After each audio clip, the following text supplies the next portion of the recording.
বিসমিল্লাহির রহমানির রহিম। প্রিয় দর্শক, আসসালামু আলাইকুম। আজকে রাত্রের বেলা আমার খামারি ধানগুলো উঠাইছি। হাঁসের ধান পাশাপাশি চিন্তা করলাম কিছু ধান সিদ্ধ করব।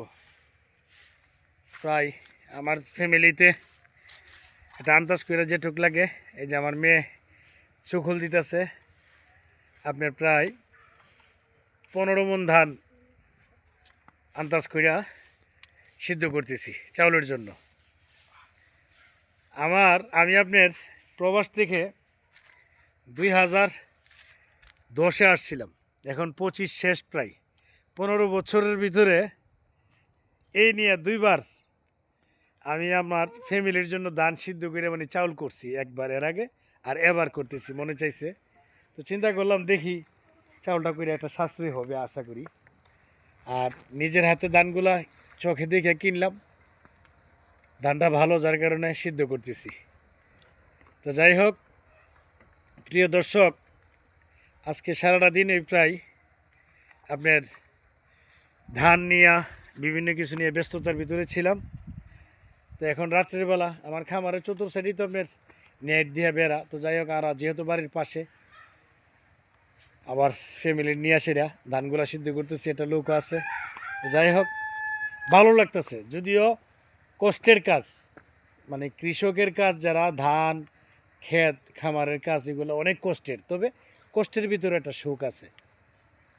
তো তাই কষ্ট করবেন, কষ্ট করলে অবশ্যই এটার মধ্যে আল্লাহর নিয়ামত আছে, আল্লাহর রহমত থাকে। তাই দর্শক বলবো, আপনারা অবশ্যই ধানগুলা নিলে যদি সিদ্ধ করে ঘরের ফুড়া খিডা, আপনার একটা ফ্যামিলিতে কত মন চাউল লাগতে পারে, 10 মণ 12 মণ, ওই হিসাব করে সেটা এগুলা করলে আল্লাহর রহমতে খারাপ না ভালো। তো যাই হোক,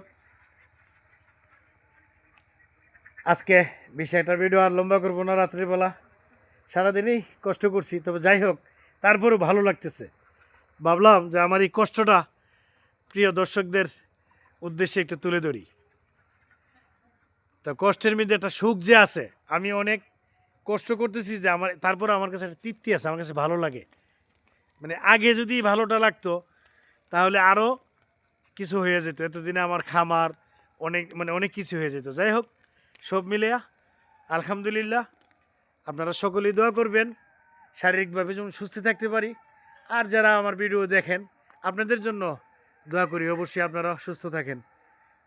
তো এই বলে বিষয়টার ভিডিও লম্বা করবো না। যদি ভিডিওটা ভালো লাগে রাত্রিবেলা দেওয়ার উদ্দেশ্য হইল একটু দেখার জন্য, তা লাইক কমেন্ট করে পাশে থাকবেন। আমার ইউটিউব চ্যানেল মাশাআল্লাহ ভুঁইয়া এগ্রো সাবস্ক্রাইব করবেন। আসসালামু আলাইকুম, আল্লাহ হাফেজ।